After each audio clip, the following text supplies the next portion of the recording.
Hello दोस्तों, नमस्कार। क्या हाल है? आइए जानते हैं आज की यूपी की 25 अति महत्वपूर्ण खबरों को सिर्फ 10 मिनट में, जो सीधे आपके काम की और आपके जानने लायक होने वाली है। तो चलिए बिना देर किए खबरों की इस जबरदस्त बुलेटिन में आगे बढ़ते हैं। लेकिन उससे पहले जो लोग इस चैनल को सब्सक्राइब नहीं किए वो जरूर करें और साथ में इस वीडियो को किस जिले, किस ब्लॉक से देख रहे हैं ये बताना ना भूले।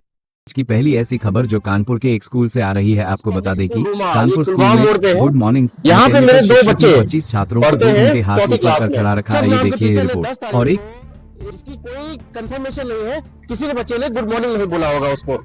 आदमी ने हमारे 25 के 25 बच्चों को क्लास में खड़ा कर दिया और लगातार खड़ा करके रखा 2 पीरियड तक। जब बच्चे रोने धोने लगे, मानसिक पीड़ा से परेशान हो गए, तो उन बच्चों ने जब गुहार लगाना शुरू किया कि टीचर हमें बिठाइए, हमारे पैरों में दर्द हो रहा है, उसके बाद भी बंदा वो पिसर की प्रिंसिपल करुणा तेजपाल वहां से निकली। जब उन्होंने बच्चे को खड़े होते हुए देखा तो उन्होंने सभी बच्चों को बिठा दिया। लेकिन जैसे ही वो टीचर गई वहां से, इस आदमी ने फिर दोबारा से सभी बच्चों को खड़ा कर दिया। इतने डरे हुए थे। पुलिस मेरे भाई के पास आया, उन्होंने पूरी जानकारी बताई कि ऐसा केस हुआ है, हमारी बच्ची डरी हुई, लेकिन आज बड़ी मुश्किल से उसने हमें चीजें बताई कि ऐसा हुआ है। एक स्कूल में टीचर आया है जो हमें इस तरह से डरा धमका रहा है और क्लास में से अनावश्यक हमें खड़ा कर देता है। थाना महाराजपुर में जाके वहाँ पे हमने एक और बड़ा अपडेट देखिए दोस्तों, जैसा कि आप वीडियो में देख सकते हैं। उत्तर प्रदेश के रामपुर में जिला पंचायत कार्यालय के अंदर एक वकील की गोली मारकर हत्या कर दी गई। ये घटना 11 फरवरी 2026 को हुई। मृतक की पहचान मोहम्मद फारूक के रूप में हुई है, जो लगभग 30 वर्षों से जिला अदालत में वकालत कर रहे थे। जानकारी के अनुसार कार्यालय में 2 कर्मचारियों के बीच विवाद हुआ था, जिसके बाद वकील मौके पर पहुंचे और झड़प के दौरान गोली चल गई। गोली लगने से वकील गंभीर रूप से घायल हुए और अस्पताल में उनकी मृत्यु हो गई, जबकि एक अन्य कर्मचारी भी घायल हुआ है। पुलिस ने हत्या का मामला दर्ज कर जांच शुरू कर दी है और सीसीटीवी फुटेज के आधार पर घटना की पड़ताल की जा रही है।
चलिए दोस्तों, अगला अपडेट देखिए। बिहार विधानसभा सत्र के दौरान पटना में सत्तारूढ़ दल के कुछ विधायकों ने अपनी ही सरकार के कामकाज पर सवाल उठाए, जिससे राजनीतिक माहौल चर्चा में आ गया। विधायकों ने प्रशासनिक फैसलों और योजनाओं के क्रियान्वयन में देरी को लेकर चिंता जताई। काफी समय से क्षेत्रीय समस्याओं के समाधान में धीमी प्रगति को लेकर जनता की शिकायतें सामने आ रही थी, जिनकी झलक विधानसभा में दिखाई दी। सरकार ने आश्वासन दिया कि उठाए गए मुद्दों की समीक्षा कर संबंधित विभागों को आवश्यक निर्देश दिए जाएंगे। इस घटनाक्रम ने ये संकेत दिया कि विकास कार्यों की गति और जवाबदेही को लेकर सत्ता पक्ष के भीतर भी गंभीर चर्चा चल रही है। और वहीं राष्ट्रीय राजधानी के सर्राफा बाजार में सोने की कीमत में करीब 400 रुपए की गिरावट दर्ज की गई और ये लगभग 1,06,000 रुपए प्रति 10 ग्राम पर पहुंच गया। चांदी की कीमत में कोई बदलाव नहीं हुआ और यह करीब 2,26,000 रुपए प्रति किलोग्राम पर स्थिर बनी रही। वैश्विक बाजार में कमजोर मांग और निवेशकों की सतर्कता को इस गिरावट का प्रमुख कारण माना जा रहा है। डॉलर की मजबूती और अंतर्राष्ट्रीय आर्थिक संकेतकों का असर भी कीमती धातुओं की कीमतों पर देखा गया। व्यापारियों का कहना है कि आने वाले दिनों में वैश्विक बाजार की स्थिति के अनुसार कीमतों में उतार चढ़ाव जारी रह सकता है। चलिए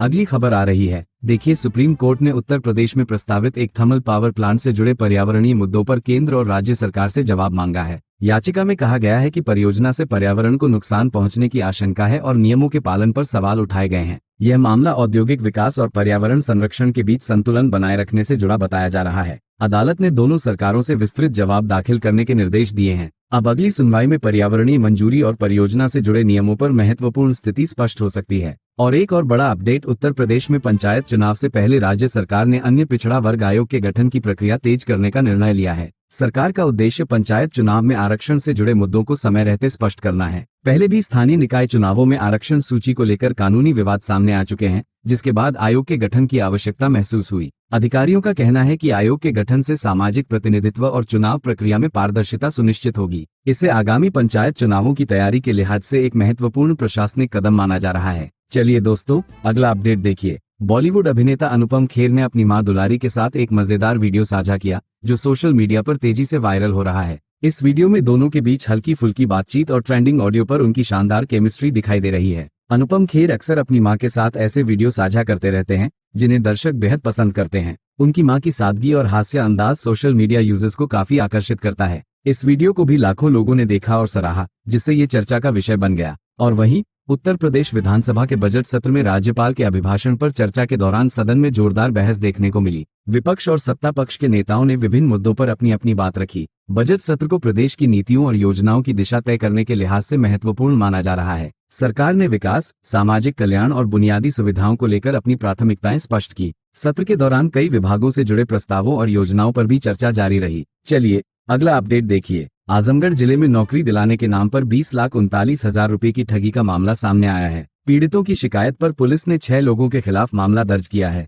बताया जा रहा है कि आरोपियों ने नौकरी और वेतन दिलाने का भरोसा देकर लोगों से पैसे लिए। विश्वास दिलाने के लिए वेतन के नाम पर 21,500 रुपए भी भेजे गए थे। पुलिस अब आरोपियों की तलाश में जुटी है और लोगों को ऐसे मामलों में सावधान रहने की सलाह दी जा रही है। और खबरों में आगे बढ़े इससे पहले उत्तर प्रदेश बजट 2026 में एमएसएमई सेक्टर को मजबूत बनाने पर विशेष जोर दिया गया है। इस क्षेत्र के लिए पिछले वर्ष की तुलना में लगभग 19% अधिक बजट का प्रावधान किया गया है। सरकार का मानना है कि छोटे और मध्यम उद्योग रोजगार सृजन में महत्वपूर्ण भूमिका निभाते हैं। इस बजट से उद्योगों को वित्तीय सहायता और नई योजनाओं का लाभ मिलने की उम्मीद है। विशेषज्ञों के अनुसार इससे स्थानीय स्तर पर उत्पादन और रोजगार दोनों में वृद्धि हो सकती है। राइट, तो चलिए आगे बढ़े, एक और अपडेट देखें। दोस्तों, वाराणसी के पाणिनि कन्या महाविद्यालय की छात्रा स्वर्णा ने अनोखी उपलब्धि हासिल की है। उन्होंने ओम शब्द को 5,555 अलग अलग तरीकों से लिखकर विश्व रिकॉर्ड बनाया। इस उपलब्धि को यूरेशिया वर्ल्ड रिकॉर्ड में दर्ज किया गया है। स्वर्णा की इस उपलब्धि को लेकर महाविद्यालय और परिवार में खुशी का माहौल है। उनकी मेहनत और रचनात्मकता को देखकर लोग उन्हें प्रेरणा का स्रोत बता रहे हैं। चलिए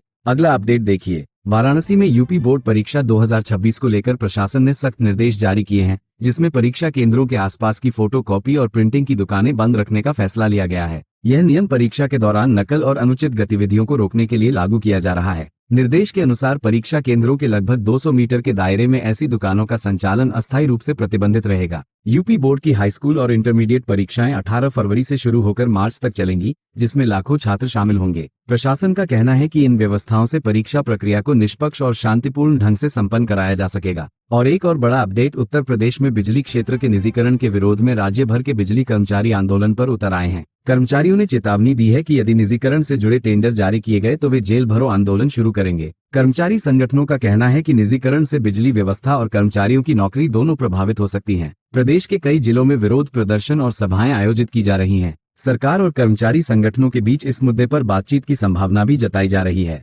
देखिए दोस्तों, एक तो उत्तर प्रदेश में इस बार धूप की तीव्रता ने नया रिकॉर्ड बनाया है और मौसम विभाग ने कई जिलों में तापमान बढ़ने की जानकारी दी है। रिपोर्ट के अनुसार प्रदेश का एक जिला सबसे अधिक गर्म दर्ज किया गया है, जहां सामान्य से ज्यादा धूप और गर्मी महसूस की गई। मौसम वैज्ञानिकों का कहना है कि पश्चिमी विक्षोभ के प्रभाव से आने वाले दिनों में मौसम बदल सकता है। कुछ इलाकों में हल्की बारिश और बादल छाने की संभावना भी जताई गई है। इस बदलाव से तापमान में थोड़ी राहत मिलने की उम्मीद की जा रही है। चलिए दोस्तों, अगला अपडेट देखिए। दिल्ली के सरकारी स्कूलों को लेकर एक नई सुविधा शुरू करने की घोषणा की गई है, जिससे छात्रों को बेहतर शैक्षणिक माहौल मिल सकेगा। मुख्यमंत्री ने बताया कि यह सुविधा अब राजधानी के 100 से अधिक सरकारी विद्यालयों में उपलब्ध कराई जाएगी। इस पहल का उद्देश्य छात्रों के सीखने के स्तर को सुधारना और आधुनिक संसाधनों तक पहुंच बढ़ाना है। सरकार पहले भी स्कूलों में स्मार्ट क्लास और नई शिक्षा योजनाएं लागू कर चुकी है। नई व्यवस्था लागू होने के बाद छात्रों और शिक्षकों दोनों को इसका लाभ मिलने की उम्मीद है। चलिए अगली खबर आ रही है। देखिए, वाराणसी में बजट 2026 के तहत सूक्ष्म, लघु और मध्यम उद्योग क्षेत्र को मजबूत करने पर विशेष जोर दिया गया है।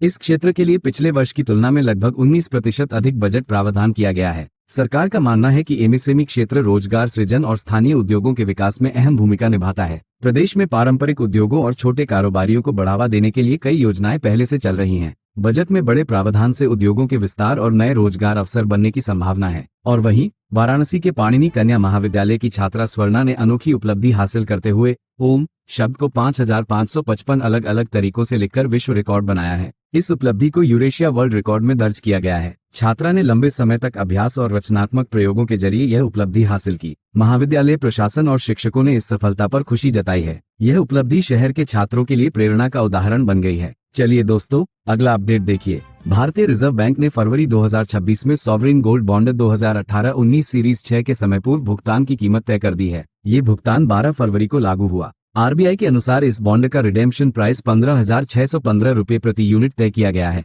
जो मूल कीमत की तुलना में लगभग 370% का रिटर्न देता है। ये बॉन्ड 2019 में लगभग 3,326 रुपये प्रति ग्राम के इश्यू प्राइस पर जारी हुआ था और निवेशकों को सालाना 2.5% ब्याज भी मिलता रहा। सॉवरिन गोल्ड बॉन्ड सरकार की ओर से जारी सुरक्षित निवेश विकल्प माना जाता है, जिसमें निवेशक भौतिक सोना खरीदे बिना सोने की कीमत बढ़ने का लाभ ले सकते हैं। रिडेम्पशन कीमत शुद्ध सोने के पिछले 3 कार्य दिवसों के औसत क्लोजिंग रेट के आधार पर तय की जाती है। और वहीं उत्तर प्रदेश बजट 2026 में बरेली जिले की कई लंबित विकास परियोजनाओं को गति देने की घोषणा की गई है। सरकार का कहना है कि पुराने अधूरे प्रोजेक्ट्स को पूरा करने के लिए अतिरिक्त बजट प्रावधान किए जाएंगे ताकि शहर के बुनियादी ढांचे को मजबूत किया जा सके। इन परियोजनाओं में सड़क निर्माण, शहरी सुविधाओं का विस्तार और सार्वजनिक सेवाओं से जुड़े कई काम शामिल हैं। बरेली में कुछ योजनाएं लंबे समय से धीमी गति से चल रही थी, जिनके पूरा होने का इंतजार स्थानीय लोग कर रहे थे। बजट के बाद प्रशासन को उम्मीद है कि इन परियोजनाओं के पूरा होने से क्षेत्र के विकास और रोजगार के अवसरों में बढ़ोतरी होगी। चलिए अगली खबर आ रही है। देखिए, प्रयागराज में मेट्रो परियोजना को लगभग 10 वर्षों बाद बजट से नई उम्मीद मिली है।